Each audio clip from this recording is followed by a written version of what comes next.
Mental math कक्षा 10 आपके सामने है। हिंदी में मेंटल मैथ है और ये स्पेशल हिंदी के बच्चों के लिए ही मैंने ये चैनल बनाया है जिसका नाम है मैथ्स विद हरी सर। आप सभी बच्चों का इस चैनल पर स्वागत है। तो आइए करते हैं प्रश्न नंबर 31 क्या कहता है। तो प्रश्न नंबर 31 जैसा कि मैंने पहले से लिख के रखता हूँ, ये देखिए प्रश्न नंबर 31, ठीक है। तो ये रहा प्रश्न नंबर 31, ठीक है। अब प्रश्न नंबर 31 क्या कहता है, त्रिभुज ABC में, ठीक है, त्रिभुज ABC में एंगल A जो है वो x डिग्री का है और एंगल B जो है यानी कोण B y डिग्री का है और कोण C y जमा 20 डिग्री का है। यदि y घटा x बराबर 50 डिग्री हो तो ABC किस प्रकार का त्रिभुज है, हमें ये बताना है।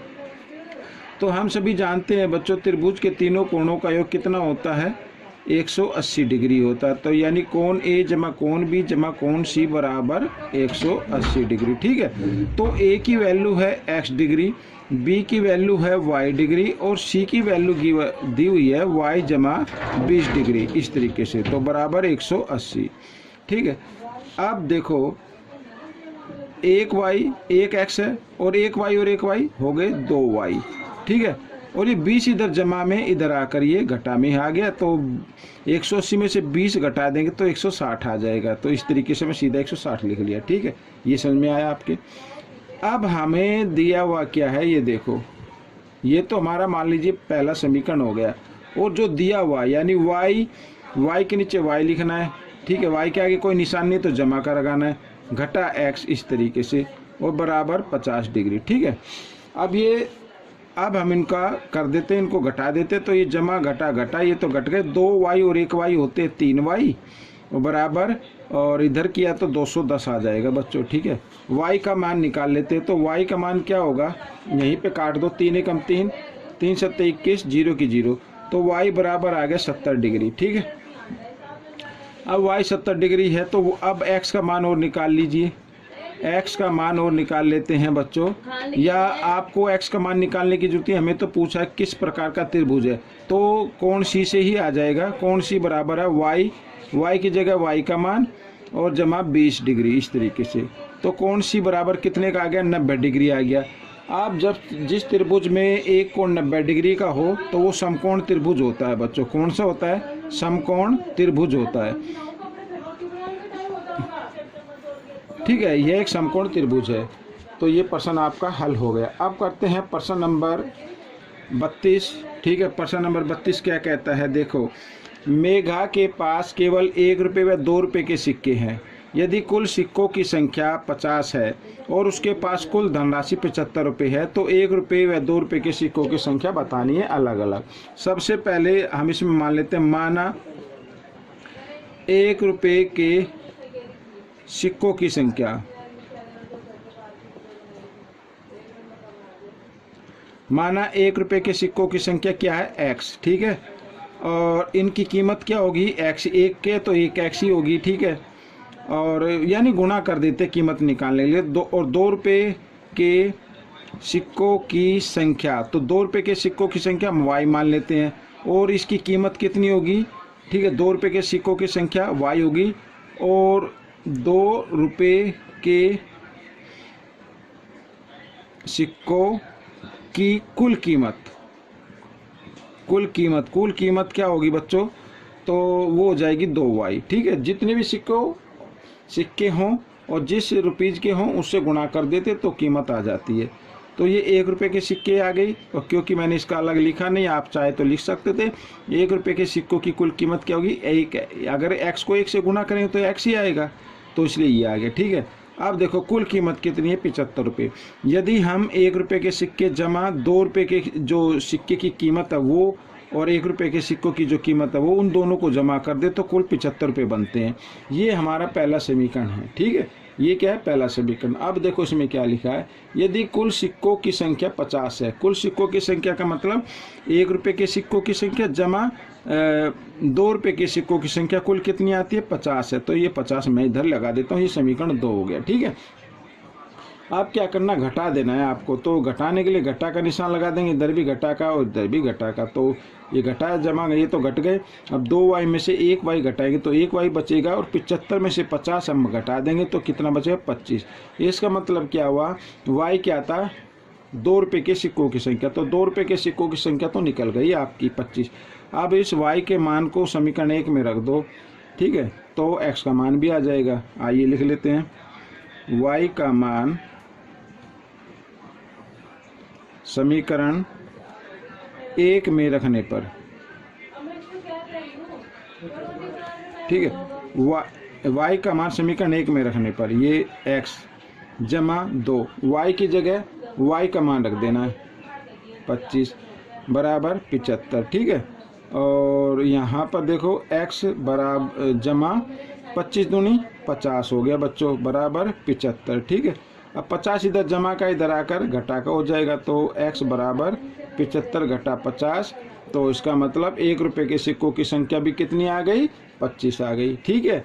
तो ये यहाँ पर मैं लिख देता हूँ नीचे, 1 रुपये के सिक्कों की संख्या बराबर 25, 2 रुपये के सिक्कों की संख्या ये भी कितनी आ गई, 25 आ गई बच्चों, ठीक है। तो ये आपका उत्तर आ गया। आइए करते हैं प्रश्न नंबर 33। तो प्रश्न नंबर 33 ये रहा आपके सामने, आसान है, ठीक है। इसको आप 2 तरीके से कर सकते हैं। देखो, 2 अंकों की संख्या के अंकों का योग 9 है।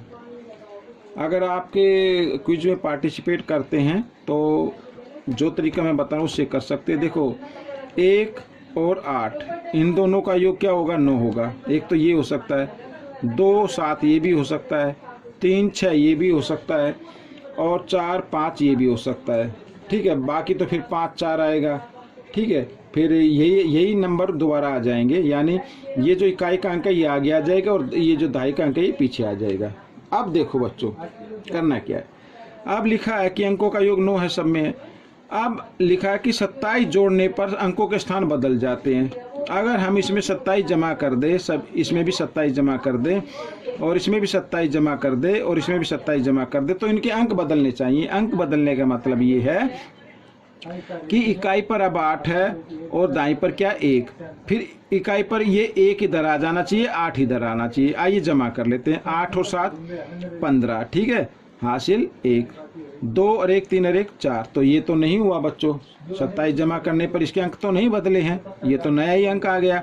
आइए आगे करते हैं, 7 और 7 14, तो ये भी अंक नहीं बदलेंगे क्योंकि यहाँ पे 7 है, यहाँ पे तो 4 आ गया, 4 इसमें कहीं भी है नहीं, तो इसको भी छोड़ देते हैं, ठीक है। अब ये देख लेते हैं, 7 और 6 13 का 3 का हासिल 1, 3 2 5 और 1 6। जी हाँ, अब ये देखो ये तो अंक बदल गए हैं, 3, ठीक है, 3 दाईं पे था, अब इकाई पे आ गया, और 6 इकाई पे था, 6 दाईं पे आ गया। तो आपका जो उत्तर होगा वो 36 होगा। आपका उत्तर क्या होगा, 36 होगा। संख्या क्या होगी, 36 होगी। अगर 36 में हम 27 जमा कर दें तो अंक बदल गए, यानी 6 आगे आ गया, 3 पीछे चला गया। तो आप इस तरीके से कर सकते हैं, या फिर आप बेसिक मेथड से कर सकते हैं जो मैं आपको बता देता हूँ। अब इसमें माना इकाई का अंक, माना इकाई अंक ये लिख लेते हैं, माना इकाई अंक x और दाही अंक हम मान लेते हैं y, ठीक है। संख्या कैसे बनती है, संख्या बनती है बच्चों, दाई के अंक को 10 से गुणा करके इकाई के अंक में जमा कर देते, तो ये संख्या बन गई, ठीक है। ये समीकरण 1 हो गया। अच्छा, अब लिखा है कि इसमें अगर 27 जमा कर दे तो अंक बदल जाते हैं। आइए मैं इधर लिख लेता हूँ, तो इकाई अंक कितना मान लेते हैं, अब y मान लेते हैं y, और दाई अंक कितना मान लेते हैं, ये x मान लेते हैं। तो संख्या क्या बनेगी, जगह कम है इसलिए मैं इसमें बता रहा हूँ। संख्या कैसे बनी, दाई के अंक को 10 में गुणा करके और इकाई के अंक में जमा कर देना है। अब ये समीकरण हो गया दूसरा। अब इसमें क्या कहता है, अगर इसमें 27 जमा कर दे, ठीक है, इसमें 27 जमा कर दे तो अंक बदल जाते हैं। ये देखो, 10y जमा x में 27 हम जमा कर दें, ठीक है, ये जमा कर दिया तो इसके अंक बदल गए, ये 10x जमा y हो गया। इस तरीके से आप इसको कर सकते हैं। बेसिक तरीका है बच्चों इस तरीके से।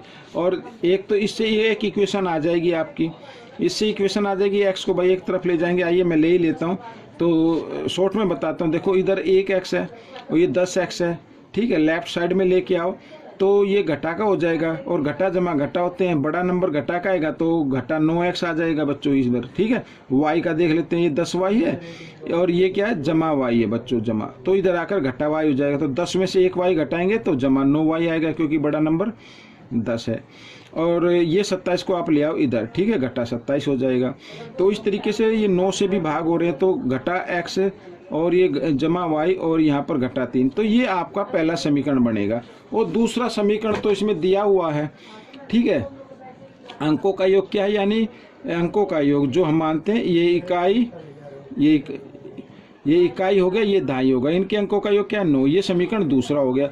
तो एलिमिनेशन मेथड का यूज करके आप इसको कर सकते हैं, ठीक है। तो ये होगा बेसिक मेथड। तो लेकिन अगर आपके ऑप्शन है तो आप ऑप्शन में इस तरीके से चेक करके देख लीजिए। आइए करते हैं अगला प्रश्न। तो प्रश्न नंबर 34 क्या कहता है, देखो, रेखिक समीकरण 2x जमा 3y घटा 7 x अक्ष को किस बिंदु पर काटेगी। अगर x अक्ष, ये देखो इस तरीके से, ये x अक्ष होता है और ये y अक्ष होता, तो इस यानी ये जो रेखा है ना, किस बिंदु पर काटेगी। अगर x अक्ष को काटती है तो इसका मतलब y क्या हो जाता है, 0 हो जाता है। अब हम क्या करेंगे, 2x जमा y की जगह 0 रख लो। अब जब 0 रखेंगे तो 3 0 0 हो जाएगा, तो इसकी कोई वैल्यू रहेगी नहीं, तो मैं इसको बिल्कुल ही हटा देता हूँ और यहाँ लिख लेता हूँ घटा 7, ठीक है, इस तरीके से। तो x बराबर घटा 7/2। तो x अक्ष को ये जो समीकरण है ये घटा 7/2 पर काटेगा, ठीक है, घटा 7/2 इधर आएगा तो इस पर काटेगा और y क्या हो जाएगा, 0 हो जाएगा। तो हम अगर पॉइंट लिखे इसके, तो पहले x वाला पॉइंट आता है, ठीक है, और फिर क्या आता है, y वाला, तो ये आपके पॉइंट होंगे। अगर ये पॉइंट से हम ग्राफ बनाएंगे तो x अक्ष कट जाएगा, ठीक है। आइए करते हैं प्रश्न नंबर 35। अब लिखा है रेखिक समीकरण, ठीक है, समीकरण दिया हुआ, तो y अक्ष को किस बिंदु पर काटेगा, ये समीकरण बताना है। अब y पर काटेगा तो इसका मतलब x 0 होगा।